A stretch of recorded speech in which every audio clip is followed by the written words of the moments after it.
Halo, ketemu lagi sama gua Ari. Menurut tuh pemerintah kita adil nggak terhadap teman-teman pemilik usaha, founder, dan juga teman-teman entrepreneur?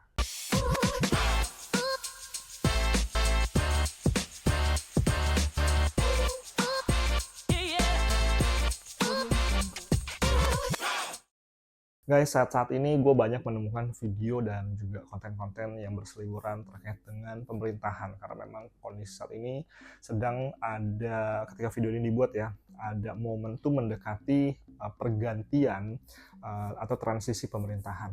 Nah, banyak dari teman-teman entrepreneur itu yang punya pandangan menuntut kepada pemerintah ini dan itu. Dan ketika gue memahami dan mendalami lebih jauh, apakah begitu? Banyak suara-suara yang menyatakan bahwa pemerintah itu nggak adil. Ketika gue memahami dan memaknai lebih jauh, ternyata memang itulah kondisinya. Memang tidak adil. Kenapa? Karena pemerintah itu melihatnya secara mayoritas. Kelompok populasi yang banyak, yang mayoritas.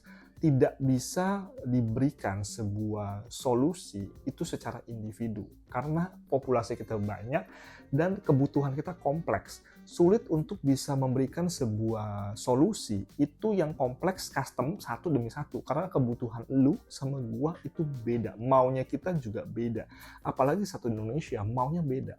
Walaupun sama-sama misalkan contoh butuh pendidikan, butuh kesehatan yang dibutuhkan satu individu dengan yang lain itu berbeda. Pendidikan satu dengan yang lain itu berbeda. Jadi ini sangat rumit dan sangat kompleks.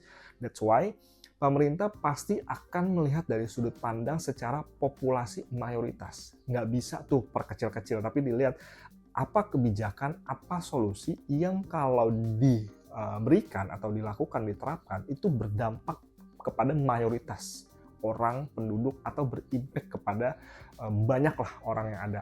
Nggak bisa tuh kecil-kecil. Otomatis buat kita sebagai teman-teman yang melakukan usaha, wirausaha, entrepreneurship, sebagai founder, sebagai leader, ini akhirnya jadi tidak terlalu diperhatikan. Yes, betul. Akhirnya mau nggak mau tuh kita nggak terlalu banyak dimonitor.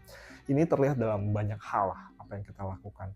So, menurut hemat gua, daripada lu pusing soal pemerintah, ini, itu, dan sebagainya, gua punya sebuah pemahaman adalah bahwa kita sebagai entrepreneur ini kan akan menjadi warga negara yang minoritas. Kenapa? Kalau orang yang sukses, orang yang kaya, orang makmur, itu kan di puncak piramida. Kalau di puncak piramida, otomatis kan hanya sebagian kecil dari total populasi. Nah, karena kita mau berada di puncak, kita mau menjadi bagian dari minoritas ini, gua mengingatkan teman-teman semua bahwa harusnya kita punya mentalitas, punya mindset yang juga lebih kuat, lebih strong. Daripada kita nuntut lingkungan, pemerintah, ataupun pembuat kebijakan, atau siapapun pihak di luar, kita mengharapkan dan menuntut itu, lebih baik kita take control apa yang kita bisa untuk bisa maju.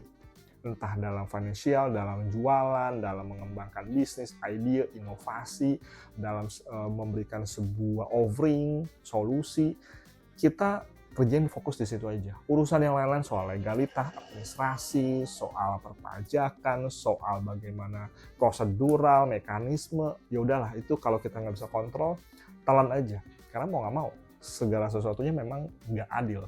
Tapi buat kita yang bisa melewati kondisi yang mungkin nggak nyaman ini, kita dapat reward nantinya. Ya berupa itu kekayaan, kemakmuran, kesejahteraan, sesuatu yang lebih, penghargaan, dan sebagainya. Jadi remind untuk teman-teman entrepreneur, teman-teman pedagang, teman-teman pebisnis, pemilik usaha, founder, leader, ya udah kita keep strong, tetap maju dengan kondisi yang ada, dengan semua keterbatasan yang ada. Kenapa? Karena kita memang akan mendapatkan reward yang besar.